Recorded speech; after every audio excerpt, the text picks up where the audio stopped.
इस साल बाबा गुरु नानक देव जी के 551वें जन्म दिन दीयां तकरीबात कोरोना विच आईयां। डर ते इहो सी कि इस वार गुरपुरब विच गिनती बहुत थोड़ी होएगी, खासकर दूजे मुल्कां विचों सिख संगतां ते बिल्कुल ही नहीं आउणगीਆਂ। पहले दिन जिस वेले असीं जन्म स्थान ननकाना साहब अपड़े ते चढ़दे पंजाब तो 600 सिख यात्री भी गुरुद्वारे दे बाहर क्यू विच लगे हुए सी ते उन्हां नूं खुशी भी सी कि इन्हां हालात विच भी ਉਹ बाबा गुरु नानक दे दर ते अपड़े आ।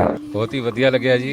ਅਸੀਂ ਛੋਟੇ ਛੋਟੇ ਹੁੰਦੇ ਸਾਂ, ਆਪਣੇ ਪਿਤਾ ਜੀ ਤੋਂ ਸੁਣਦੇ ਸੀ ਕਿ ਕੱਤਕ ਦੀ ਪੂਰਨਮਾਸ਼ੀ ਮੇਲਾ ਨਨਕਾਣੇ ਦਾ, ਉਹਦੇ ਅਰਥ ਸਾਨੂੰ ਇੱਥੇ ਆਣ ਕੇ ਪਤਾ ਚੱਲੇ ਨੇ ਕਿ ਵੀ ਮੇਲਾ ਕੀ ਹੁੰਦਾ ਹੈ ਤੇ ਨਨਕਾਣਾ ਸਾਹਿਬ ਦੇ ਵਿੱਚ ਆ ਕੇ ਗੁਰੂ ਨਾਨਕ ਦੇਵ ਜੀ ਦਾ ਪ੍ਰਕਾਸ਼ ਉਤਸਵ ਮਨਾਉਣਾ ਬਹੁਤ ਹੀ ਕਿਸਮਤ ਵਾਲਿਆਂ ਦੇ ਲੇਖੇ ਵਿੱਚ ਆਉਂਦਾ ਹੈ। ਦੇਖੋ ਜੀ, ਇਹ ਤੇ ਹੈ ਕਿ ਜੋ ਹੋਣਾ ਹੈ ਉਹ ਤੇ ਹੋਣਾ ਹੀ ਹੋਣਾ ਹੈ ਜੀ। ਉਧਰ ਵੀ ਹੋਣਾ ਹੈ ਤੇ ਇੱਥੇ ਵੀ ਹੋਣਾ ਹੈ। ਸੱਚੇ ਪਾਤਸ਼ਾਹ ਦੇ ਦਰਬਾਰ ਆਏ ਹਾਂ ਤੇ ਦੁਆ ਕਰਾਂਗੇ ਕਿ ਪੂਰੀ ਦੁਨੀਆ 'ਚ ਇਹ ਨਾ ਮੁਰਾਦ ਬਿਮਾਰੀ ਦਾ ਨਿਸ਼ਟ ਨਬੂਨ ਹੋ ਜਾਏ ਔਰ ਬਿਲਕੁਲ ਮੁੱਕ ਜਾਵੇ। ਅਸੀਂ ਇਹ ਅਰਦਾਸ ਕਰਕੇ ਜਾਵਾਂਗੇ। ਭਾਰਤੀ ਯਾਤਰੀਆਂ ਵਿੱਚ ਇੱਕ ਕਾਲਜ ਦੀ ਪ੍ਰਿੰਸੀਪਲ ਵੀ ਸੀ, ਉਹਨਾਂ ਦੇ ਵਿਚਾਰ ਆਪ ਖੁਦ ਹੀ ਸੁਣ ਲਓ। ਨਹੀਂ ਜੀ, ਮੈਂ ਲਾਸਟ ਈਅਰ ਵੀ ਆਈ ਸੀ ਤੇ ਮੈਂ ਸੈਕੰਡ ਟਾਈਮ ਆਈ ਹਾਂ।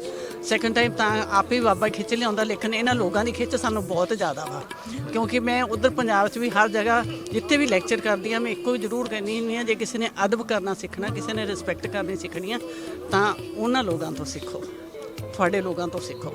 ਸਾਡੇ ਕੋਲ ਇੰਨੀ ਰਿਸਪੈਕਟ ਸਾਡੇ ਇੰਡੀਆ ਵਿੱਚ ਨਹੀਂ ਮਿਲਦੀ ਜਿੰਨੀ ਸਾਨੂੰ ਇੱਥੋਂ ਮਿਲਦੀ ਹੈ। ਬਹੁਤ ਥੈਂਕਫੁਲ ਹਾਂ ਅਸੀਂ ਤਾਂ ਇੱਥੇ ਆ ਕੇ, ਬਹੁਤ ਸ਼ੁਕਰਗੁਜ਼ਾਰ ਹਾਂ ਅਸੀਂ ਤੁਹਾਡੇ ਸਾਰਿਆਂ ਦਾ, ਔਰ ਬਾਬਾ ਜੀ ਦਾ ਤਾਂ ਅਸੀਂ ਬਹੁਤ ਸ਼ੁਕਰਗੁਜ਼ਾਰ ਹਾਂ ਜਿਨ੍ਹਾਂ ਨੇ ਸਾਨੂੰ ਮਤਲਬ ਆਪਣੇ ਚਰਨਾਂ ਦੇ ਵਿੱਚ ਬੁਲਾਇਆ ਇੱਥੇ ਦਰਸ਼ਨ ਕਰਨ ਵਾਸਤੇ। ਪਾਕਿਸਤਾਨ ਦੇ ਬਾਰੇ ਜਾਰੀ ਮੰਫੀ ਪ੍ਰੋਪੇਗੈਂਡੇ ਦੇ ਦੌਰ ਵਿੱਚ ਮਸ਼ਹੂਰ ਇੰਡੀਅਨ ਅਖਬਾਰ ਜਗਬਾਣੀ ਦੇ ਸਹਾਫੀ ਦਾ ਪਾਕਿਸਤਾਨੀ ਕੁਲੀ ਦੀ ਇਮਾਨਦਾਰੀ ਬਾਰੇ ਅੱਖੀਂ ਦੇਖਿਆ ਹਾਲ ਵੀ ਸਿਰ ਉੱਚਾ ਕਰ ਗਿਆ। ਪਾਕਿਸਤਾਨ 'ਚ ਜਿੰਨਾ ਸਾਨੂੰ ਮਾਣ ਤੇ ਸਤਿਕਾਰ ਮਿਲਦਾ ਤਾਂ ਉਹ ਵੀ ਇੱਕ ਮਿਸਾਲ ਹੈ। ਅੱਜ ਮੈਂ ਇੱਕ ਤੁਹਾਡਾ ਕੁੱਲੀ ਦੇਖਿਆ ਜੋ ਸਮਾਨ ਲੈ ਕੇ ਆ ਰਿਹਾ ਸੀ, ਉਹ ਬੜੇ ਹਾੜੇ ਕੱਢ ਰਿਹਾ ਸੀ ਕਿ ਮੇਰੇ ਤੇ ਸਮਾਨ ਲਓ, ਔਰ ਮੈਂ ਉਸ ਵਿੱਚ ਜੋ ਇਮਾਨਦਾਰੀ ਦੇਖੀ ਆ ਉਹ ਵੀ ਇੱਕ ਗੱਲ ਸ਼ੇਅਰ ਕਰਨੀ ਬਣਦੀ ਆ। ਹੁਣ ਮੈਂ ਕੁਛ ਪੈਸੇ ਦੇਣ ਦੀ ਕੋਸ਼ਿਸ਼ ਕੀਤੀ, ਮੈਂ ਕਿਹਾ ਚੱਲ ਯਾਰ ਇਹ ਸਮਾਨ ਨਹੀਂ ਰਖਾਉਣਾ, ਚੱਲ ਤੂੰ ਸਾਡੇ ਤੋਂ ਸੇਵਾ ਪਾਣੀ ਲੈ ਲੈ। ਕਹਿੰਦਾ ਨਹੀਂ, ਅਸੀਂ ਆਏ ਪੈਸੇ ਨਹੀਂ ਲੈਣੇ, ਅਸੀਂ ਜੇ ਸਾਡੇ ਤੇ ਤੂੰ ਸਮਾਨ ਰੱਖੇਗਾ ਤੇ ਪੈਸੇ ਲਵਾਂਗੇ, ਨਹੀਂ ਤਾਂ ਨਹੀਂ ਲੈਣੇ। ਬੇਸ਼ੱਕ ਅਸੀਂ ਖਾਲੀ ਤੁਰੇ ਫਿਰੀਏ, ਪਰ ਮੈਂ ਕਿਹਾ ਸਾਡੇ ਜਿਹੜਾ ਇੰਡੀਆ ਦੇ ਵਿੱਚ ਹੁੰਦਾ ਤਾਂ ਸ਼ਾਇਦ ਇਹ ਚੀਜ਼ ਉਹਨਾਂ ਨੇ ਹੱਸ ਕੇ ਲੈ ਲੈਣੀ ਸੀ ਵੀ ਫੜਾ ਯਾਰ, ਜਿੰਨੇ ਆਉਂਦੇ ਨਹੀਂ ਸਮਾਨ ਲੈਣਾ ਨਾ ਸੀ ਤੇ 4 ਪੈਸੇ ਤਾਂ ਸਾਨੂੰ ਆਉਂਦੇ ਆ ਨਾ। ਦੂਜੇ ਦਿਨ ਜਦੋਂ ਅਸੀਂ ਜਨਮ ਸਥਾਨ ਅਪੜੇ ਤੇ ਸਿੰਧ, ਪੰਜਾਬ, ਬਲੋਚਿਸਤਾਨ, ਕੇਪੀ ਦੇ ਹਰ ਇਲਾਕੇ ਵਿੱਚੋਂ ਵੀ ਮੁੰਡੇ ਕੁੜੀਆਂ ਦੀ ਵੱਡੀ ਗਿਣਤੀ ਜਨਮ ਸਥਾਨ ਅਪੜ ਗਈ ਸੀ, ਜੋ ਬਾਬਾ ਗੁਰੂ ਨਾਨਕ ਦੀ ਮੁਹੱਬਤ ਤੇ ਅਕੀਦਤ ਦਿਲਾਂ ਵਿੱਚ ਸਮਾਏ ਹੋਏ ਸੀ। सिमर, कहाँ से आए हो आप कश्मीर से, सिंध से। कैसा लगा ये बहुत अच्छा लगता है, हर साल आते हैं हम लोग। यहाँ पे किस लिए आते हैं? बाबा जी की अकीदत करने करे, में उनकी इबादत करने यहाँ हम आते हैं, हर साल आते हैं। उनसे आकर बहुत अच्छा लगता है। हाँ हाँ, रोटियाँ हम बनाते हैं, सब्जियाँ काटते हैं, ऐसे ही कर देते हैं सारे। यहाँ आकर मैं बाबा जी की सब्जियाँ काटती हूँ, रोटी बनाती हूँ, बाबा जी की दरबार में ही सारा काम करती हूँ। बहुत अच्छा लग रहा है, मज़ा आ रहा है बहुत ज़्यादा। और मैं आई भी फर्स्ट टाइम हूँ अभी ननकाना साहब, मैं कभी आई भी नहीं हूँ, पर बहुत अच्छा माहौल है, मज़ा आ रहा है। नहीं, अभी एक इंडियन आई थी मेरे पास पिक्चर्स लेने के लिए, बोला कि हम वहाँ पे पिक्चर्स दिखाएंगे, तो अभी सेल्फीज़ वगैरह ली हैं उनके साथ भी। गुरप्रीत। गुरप्रीत, अच्छा। गुरु साहब ਦੇ ਨਾਂ ਦੇ ਨਾਲ ਰੱਖਿਆ ਜੋੜ ਕੇ। हाँ, गुरु दी प्यारी। गुरु ਦੀ ਪਿਆਰੀ। ਅੱਛਾ, ਤੇ ਕਦੋਂ ਤੋਂ ਆ ਰਹੇ ਹੋ ਇੱਥੇ? हम पर यहाँ तो आ जाएँ। वैसे पहले भी कभी आए हो? हाँ, मैं पहले 2 बार आ चुकी हूँ। कैसा लगता है यहाँ? बहुत सुकून मिलता है, रूह को बहुत सुकून मिलता है।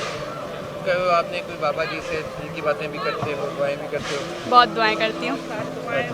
दुआएं हैं, वही है, अच्छा, वही हैं जो हमारी सारी दुआएं सुनते हैं, वही है परमात्मा हमारे लिए। अच्छा, यहाँ पे आपने क्या क्या अंदर अरदास के अलावा और क्या किया? घूमे फिरे, प्रसाद खाया? घूमे फिरे, अभी लंगर खाने के लिए जा रहे थे। तो क्या लंगर में क्या खाओ?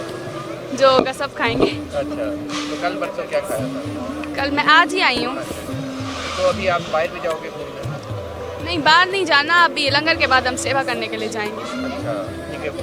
सब्जी काटोगे? हाँ, सब्जी काटेंगे, कुछ बना लेंगे। ਲੰਗਰ ਖਾਨੇ ਦੇ ਬਾਹਰ ਵੀ ਪ੍ਰਸ਼ਾਦ ਦਾ ਵੱਡਾ ਪ੍ਰਬੰਧ ਸੀ।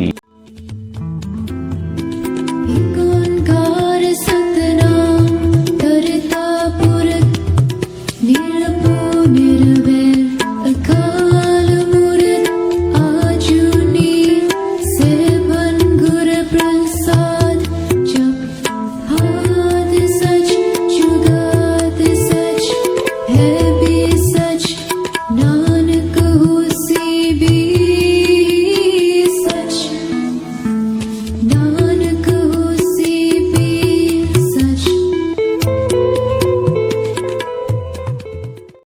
ਵੀ ਪਿਛਲੇ ਸਾਲਾਂ ਤਰ੍ਹਾਂ ਲੋਕਾਂ ਨਾਲ ਭਰਿਆ ਹੋਇਆ ਸੀ।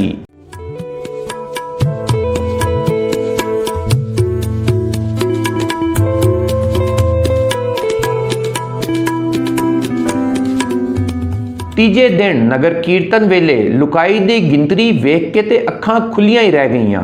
ਕਰੋਨਾ ਦਾ ਡਰ, SOPs ਦੀ ਪਾਬੰਦੀ ਦੇ ਬਾਵਜੂਦ ਹਜ਼ਾਰਾਂ ਲੋਕਾਂ ਨਗਰ ਕੀਰਤਨ ਵਿੱਚ ਸ਼ਿਰਕਤ ਕੀਤੀ।